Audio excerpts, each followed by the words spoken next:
ঋতুগত কারণে প্রকৃতিতে এখন শীত, আর শীতের আমেজ শুরু হতেই গা গরম রাখতে শীতের কাপড় বের করেছি আমরা। এর মধ্যে কেউ কেউ আবার গোসলে গরম পানি ব্যবহার শুরু করেছি। সবই মূলত শীতের কষ্ট থেকে নিজেকে মুক্তির জন্য। এদিকে শীত শুরু হতে না হতে কেউ কেউ গরম পানি দিয়ে গোসলের উপকারিতা ও অপকারিতা নিয়ে শুরু করেছেন তর্ক বিতর্ক। কেউ গরম পানি দিয়ে গোসলের পক্ষে কথা বলছেন, আবার কেউ বিপক্ষে কথা বলছেন। এবার প্রশ্ন হচ্ছে, আপনি কি গরম পানি দিয়ে গোসল করবেন নাকি করবেন না? ভারতীয় সংবাদ মাধ্যম এনটিভির প্রতিবেদন অনুযায়ী শীতে গরম পানি দিয়ে গোসলের উপকারিতা ও অপকারিতা জেনে নেওয়া যাক। শীতে গরম পানিতে গোসলের কিছু উপকারিতা রয়েছে।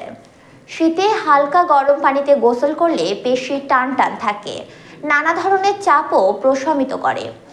ঋতুগত কারণে শীতে যেসব ব্যথা বা ক্লান্তি অনুভব হয় তাও দূর হয়।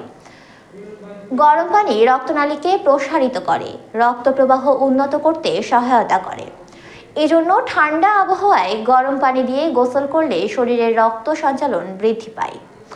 শীতের সময় গরম পানি দিয়ে গোসল করলে নাসিকা সংক্রান্ত সমস্যা দূর হয়, নাকের ভেতরে থাকা ময়লা দূর হয়। এজন্য শীতে হালকা গরম পানি দিয়ে গোসল করতে পারেন। ঠিক তেমনি শীতে গরম পানিতে গোসলের কিছু অসুবিধাও রয়েছে। তীব্র গরম পানি দিয়ে গোসল বা দীর্ঘদিন ধরে গরম পানি দিয়ে গোসল করলে ত্বক থেকে প্রাকৃতিক তেল দূর হতে থাকে। ফলে শীতের স্বাভাবিক প্রক্রিয়ায় ত্বক শুষ্ক হওয়ায় সেই প্রবণতা বৃদ্ধি পায়।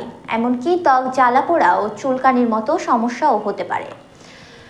গরম পানি দিয়ে গোসল করলে ত্বকের বাইরের স্তরে ক্ষতিগ্রস্ত হতে পারে, যা ত্বকের আর্দ্রতা ধরে রাখে এবং বিভিন্ন সংক্রমণ থেকে ত্বককে রক্ষা করে থাকে।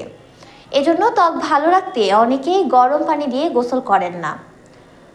গরম পানি চর্ম সংক্রান্ত সমস্যা বৃদ্ধি করতে পারে।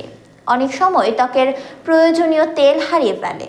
চর্ম ও ত্বক সংক্রান্ত সমস্যায় গরম পানি এড়িয়ে চলাই ভালো।